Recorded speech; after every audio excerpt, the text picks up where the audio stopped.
Up next on today's Wild West, we'll ride the big sky country of Montana's Bonanza Creek Ranch, cross the wide Missouri on a historic Montana ferry, and spend the night on the other side in a homestead cabin.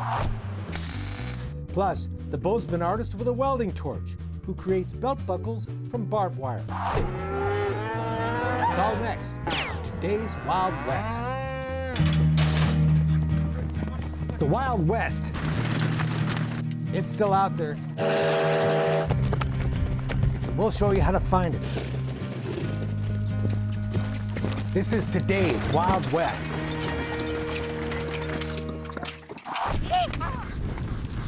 Galloping flat out across the Montana plains. It's like a scene out of the old TV show Bonanza. This is no Hollywood fantasy. This is what you get to do when you come to Bonanza Creek Ranch. 25,000 acres of wide open country and a real working cattle ranch. We're moving cows up on the Lewis and Clark National Forest. So this is called Dry Fork, and the next one we'll go to is Coach Pond, and then we'll move them up the hill from there. On a perfect summer day, owner June Voltseth leads our group of just 10 guests as we head out for a day of working cattle on a ranch that's been in the family since 1877. It's a real experience. There's nothing that's made up. It's a bona fide cattle ranch that's been in the family a long time, and that appeals to a lot of people. I like it. No nose to tail riding here, and as we go to find the cow-calf pairs we need to round up and move, there's time to have a little fun along the way as Wrangler Annie leads us on a nice long lope. This is a riding ranch, and Bonanza Creek only takes intermediate and advanced riders. Good riders like to ride with good riders. It's hard to beat, that's for sure. This week that includes Thorsten and Stephanie Erickson and their friend Sophia, who own their own horses and ride English style back home in Sweden. So this Western riding is all new to me. This will have to be my last riding trip because I could never top this. It's a small group. The ranch only takes 8 to 12 guests at a time. I like people, but I'm not too crazy about crowds, so the 8 to 12 guests is just right. I work for Checkerboard, which is just over the hill here. We arrive at the big section where the cattle are, where we meet 2 cowboys from the neighboring Checkerboard Ranch. Oh, we doctored 2 today, I guess. Just kind of looking around. They're here to look in on the Checkerboard cows that share the same pasture as June's cattle. You cowboy a lot of different places, or? A lot of places, yep. Arizona, New Mexico, a little bit in Nevada, California. Fellow hired hand Dennis Clemenson has been cowboying all over the American West for the last 40 years. What do you like best about cowboying?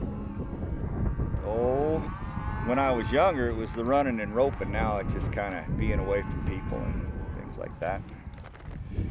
So, but I'll get up here and make sure these cows go the right direction. Okay, good to meet you. You too.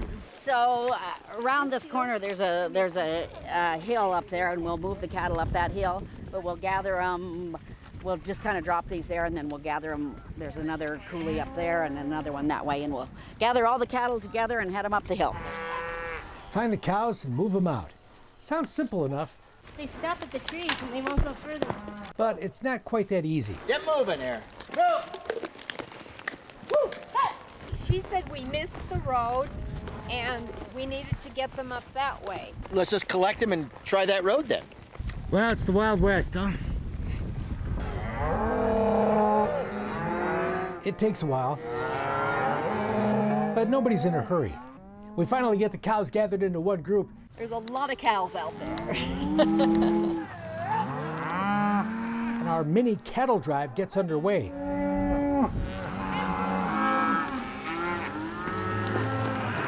As we push the herd up a hill,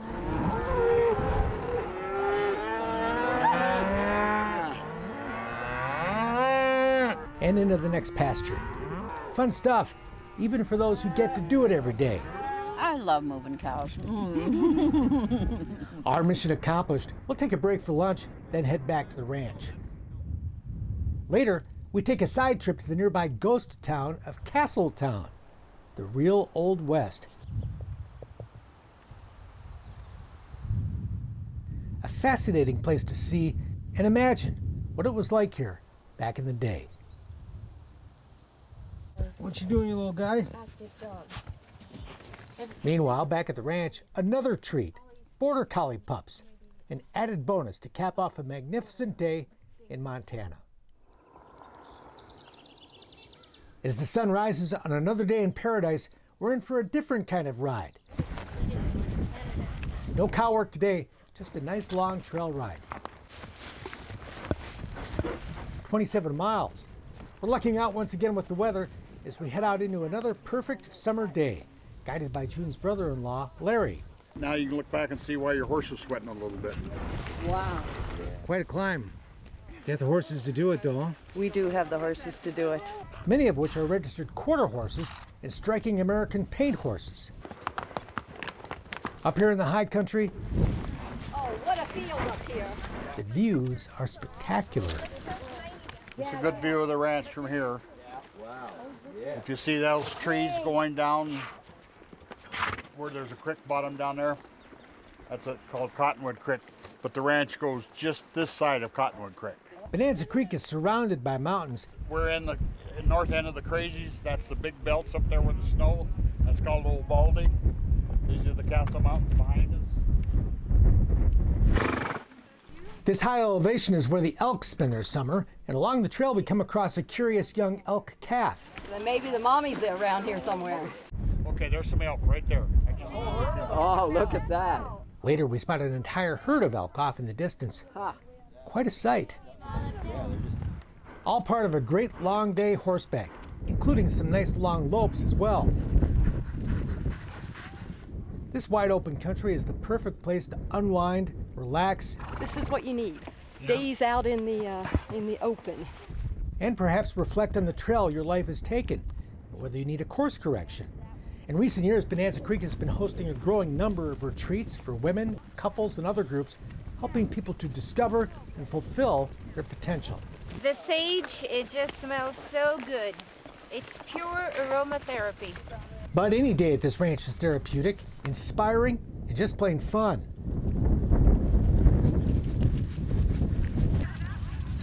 Like our wagon ride out to the ranch hunting camp for an outdoor dinner, where we spotted a herd of antelope along the way. That's as close as we'll get to it. The trip even included the chance to learn how to drive the team. Keep them in the middle. Okay, so slide your hands. There you go. Larry's been driving horse-drawn wagons since he was in high school. I told my dad, I said, gee, I'd like to learn how to drive a team while somebody's still alive that knows how about it. So we had a couple saddle horses and we hooked them up and I learned to drive. I've had teams ever since. He makes it look easy, but it's not. No, it's hard. Fun, though, huh? It's fun. Yeah, cool. Yeah, very fun. Oh, there, a little face. A little face. Yeah. Or you can just sit back and enjoy the ride. What do you see? A face. A small stone face. Sure is pretty out here in wide open Montana, enjoying life, lots of laughter as the sun goes down. Whether it's on the wagon, sitting on a horse, or at the long lodge dinner table, laughter is always part of the soundtrack here, and one night, some guitar as well.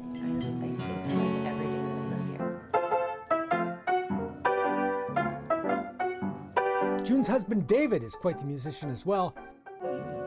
Might never be crossed. Talented man with a great spirit, whose wheelchair you barely notice. This is the hand I've been dealt, so I have to deal with it. And there's different ways to deal with it. Some people give up and some don't. I was one of those that didn't. David was injured in a tractor accident in the 1980s. He still runs the ranch, but from a four-wheeler and a pickup truck instead of a horse. It hasn't slowed me down that much. It's because I'm a hard-headed Norwegian. I never give up. There's a lot of truth in that. I know every engineer on every train. Farm Journal magazine once did a story on David called Ranching from a New Perspective. Chances are you'll discover a new perspective when you come to Bonanza Creek. The attitude and atmosphere is contagious. Whether it's soaking in the scenery, enjoying new friends, a fast ride on a great horse, or a quiet retreat, you can't help but leave here refreshed. I'm sorry to leave tomorrow. And grateful for the chance to experience this magnificent part of the American West. Recharged for whatever may lie ahead on the trail. Till we meet again.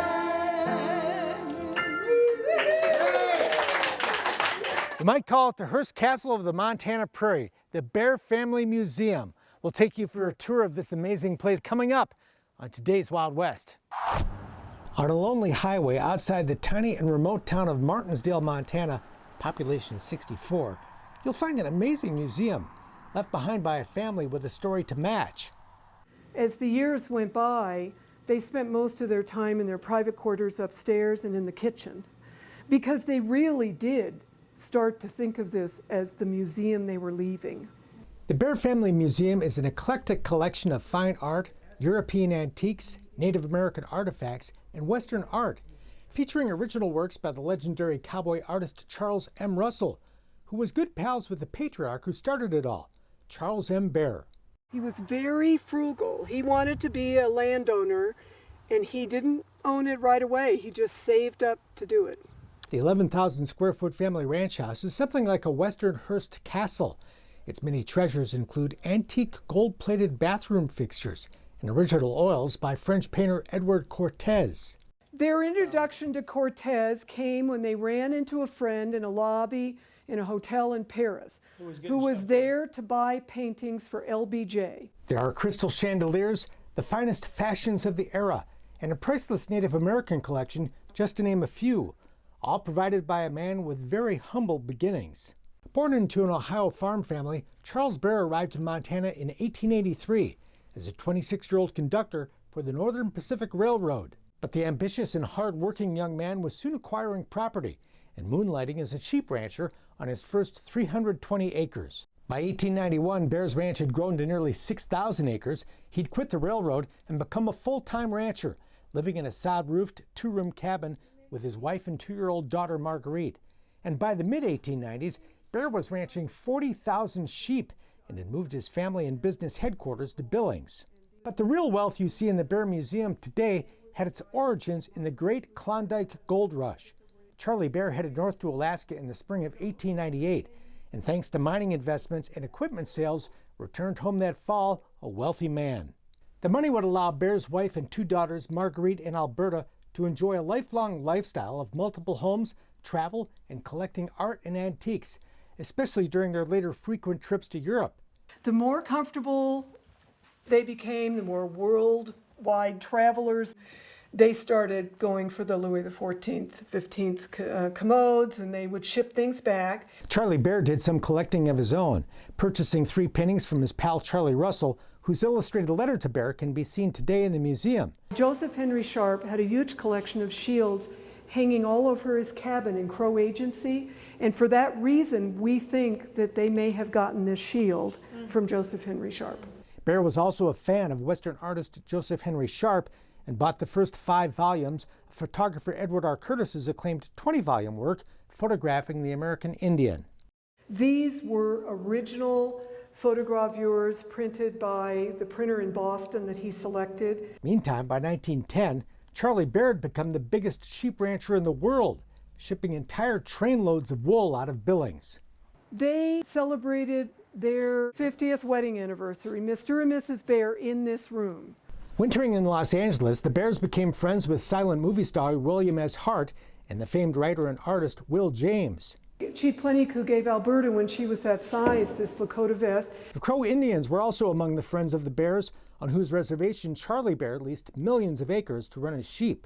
Charlie used to buy him these cars. He'd order him in Chicago and ship them out. He was a terrible driver, and he usually got driven around in Montana, but he liked to buy cars. By 1952, Charlie and Mary Bair had passed away. Marguerite, who married ranch foreman Dave Lamb, continued her European collecting trips with her sister Alberta, and they expanded the ranch house to 26 rooms to house their growing collection. You saw Mrs. Bair's hand-painted china, and you saw the influence she had on her oldest daughter in antiques they purchased. And you see Charlie's paintings that he bought from his friend Sharp and Russell, the photographs he bought from Curtis. So that was the parents. And then after the parents passed away, they left 2 daughters, one of which has a very deep interest in art. They started to travel, and they collected a completely different kind of thing, antiques and silver and paintings, but they melded them all together in their family home. They didn't get rid of one to replace it with another. And I think that it's eccentric, but it's very heartfelt in a way. And I think it's what makes it so real. But neither sister had any children, and by the 1960s, they were already planning what to do with their estate. One of the unique things about the Bair Family Museum is that the family wanted their home left as a museum when they were gone. So when you walk in that house, you're seeing the home just as it was when the Bair family lived there. There was still salt in the salt shakers when I got here. Curator and director Elizabeth Guheen says while there are many family home museums in the United States, the Bair House is truly unique. In this case, the family literally left everything in situ. They created a trust and they left them the keys and said when the last family member is gone, this is for the public to come in and see as a museum. Alberta was the last of the family when she died in 1993. Operating under a trust, the Bair home opened as a museum 3 years later. And in 2011, the newly constructed Charles M. Bair Family Art Museum opened, housing many of the collection's more historic and delicate possessions like its Native American treasures and original art. Charlie Russell knew Charlie Bair, and Charlie Bair purchased those paintings from him, and they haven't been out of this house since that time. So I think that very immediate connection between the artists and the family and the house, I think that that's really important. You know, there was no time passed that rewrote the story. It's the way they left it.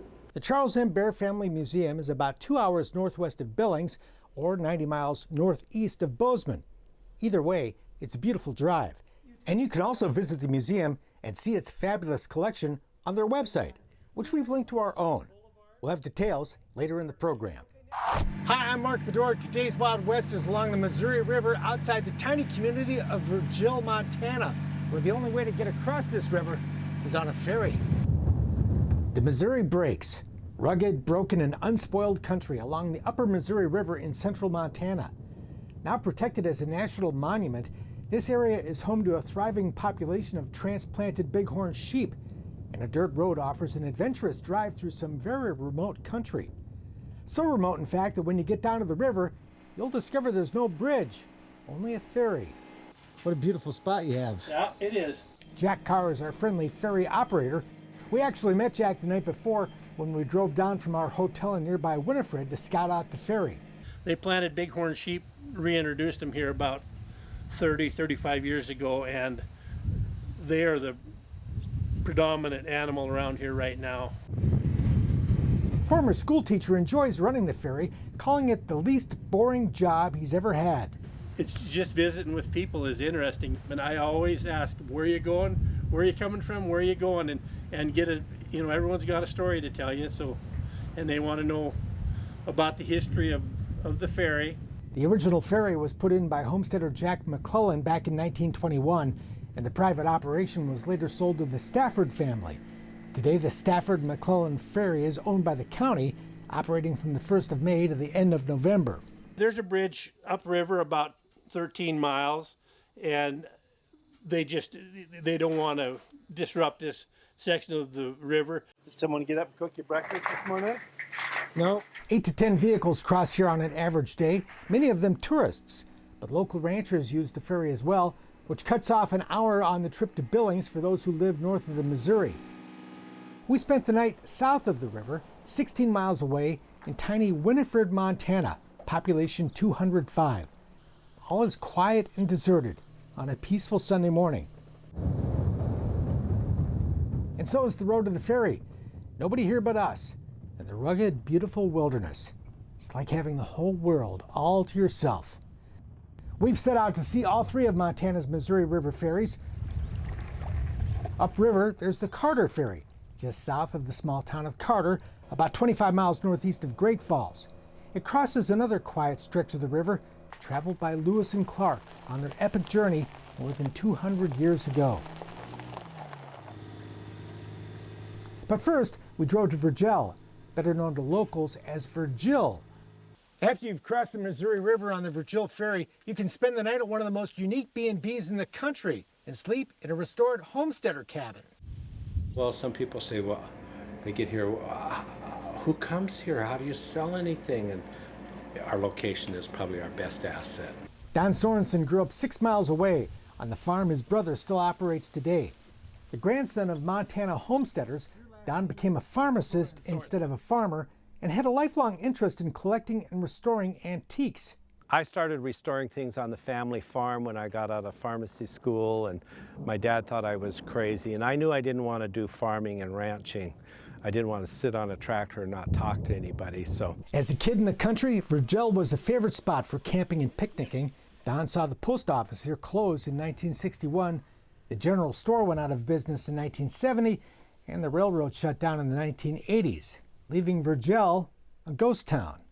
I'd filled up the attic of the barn at home, and I looked at this building once, and it was abandoned. I go, Don bought the abandoned store and spent 3 years restoring the downstairs into a shop for his antiques. First thing I did is open up this window here and park the truck down there, 1.5-ton truck, and shoveled out 2 truckloads of plaster that had fallen to the floor.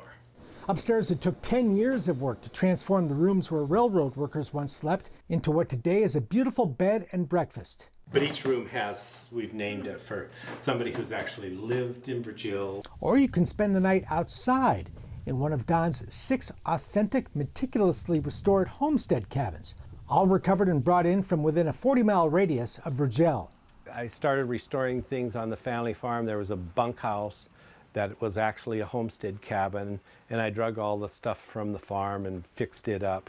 And I have moved it down here, and then one thing led to another. Somebody came and says, there's some antiques in this cabin, we're gonna burn it down, do you want it? There's also a bed in the sheep herder's wagon. This is the old ice house where they used to harvest ice off the river. You wash up in the old ice house, converted into a state-of-the-art shower and bath. The cabins are all named after the homesteaders who built them. They were going to burn them down. The Mosiers were an Indiana family of 3 brothers who came west and built 3 cabins. We salvaged 2 of them.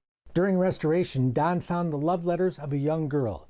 He tracked down the author, whose daughter brought the 80-year-old to come and see the cabin where she'd grown up. She went to her daughter and she says, you see this scar on my arm?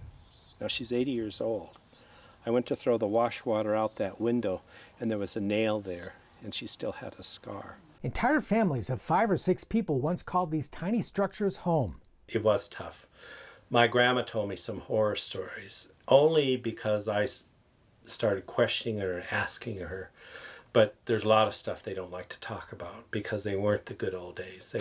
They were tough. They were very tough. In the 1910s, Virgelle was a thriving homesteader community named after its founder, Virgile Blankenbaker.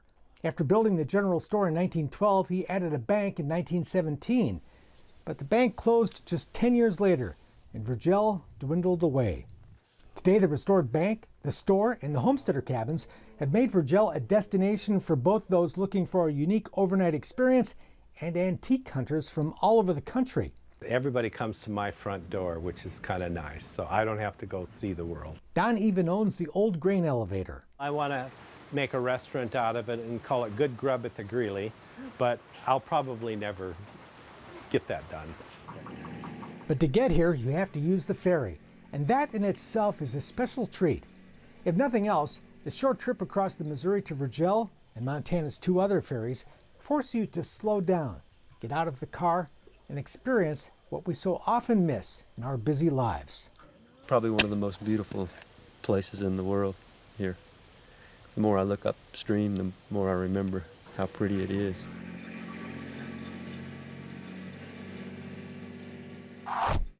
Inside a rather ordinary steel building outside Bozeman is the studio of an extraordinary artist. A man who combines his creativity with his skill as a welder, creating what may be the most unique belt buckles in the West, celebrating the heritage of the great state of Montana. Designing is fun, but when you can design things that you like, that to me personally is more fun. Fun for all of us just to look at the designs of Marty Kent. We do a lot of work with recycled materials. These are also turned into bottle openers, as you can see. Who's created dozens of different buckles, many of which incorporate a strand of real barbed wire. We've learned to weld it to the steel buckle back in such a way that it's safe to wear. You won't snag a sweater or a shirt, or it won't catch on things. Marty and his wife Barb are both fourth-generation Montanans, descendants of ranchers and farmers. But there's something really, really neat about just the small snapshot of just the twist in the wire. To me, it's just a symbol of my heritage and my, my home. But anyway, they begin as blanks, and then after that, we just start to add the layers. This new career for the once retired Kent began when he went searching for a souvenir belt buckle at the Beartooth Motorcycle Rally in Red Lodge, Montana. As I was searching for my next big adventure, we just noticed that I was, looking for a niche, of course, and found that belt buckles were just hard to find. Always interested in art, Marty was a boy when his grandfather taught him how to weld. Today, the welding torch is his paintbrush that he uses to create on a canvas of steel. The more we worked, the more we built, the more we designed, the more we just, the more creative we tried to get it. Just these things just kept happening. The buckles, the designs just kept coming, and we noticed that as we marketed them, we just kept selling them. Even as display racks are something to see, like this one, made from some old tools. My father was a mechanic, so I grew up, learning how to turn wrenches. So wrenches to me just kind of have this is again a part of my past. So I really like the idea of incorporating mechanics into the belt buckles. American made with American steel, crafted with pride. One of the things I'm probably most proud of is that these buckles, once they're completed, finished, welded together, that they are made from American steel. They're handmade, but that they're just good, solid, welded product. It's not a cheap, thin, tinny kind of a junk buckle. That's it for now. We're back next time with more cool stuff from today's Wild West. I'm Mark Bedore. We'll see you down the trail. For more information on the people and places featured in today's Wild West, or to order show DVDs and books, visit todayswildwest.com.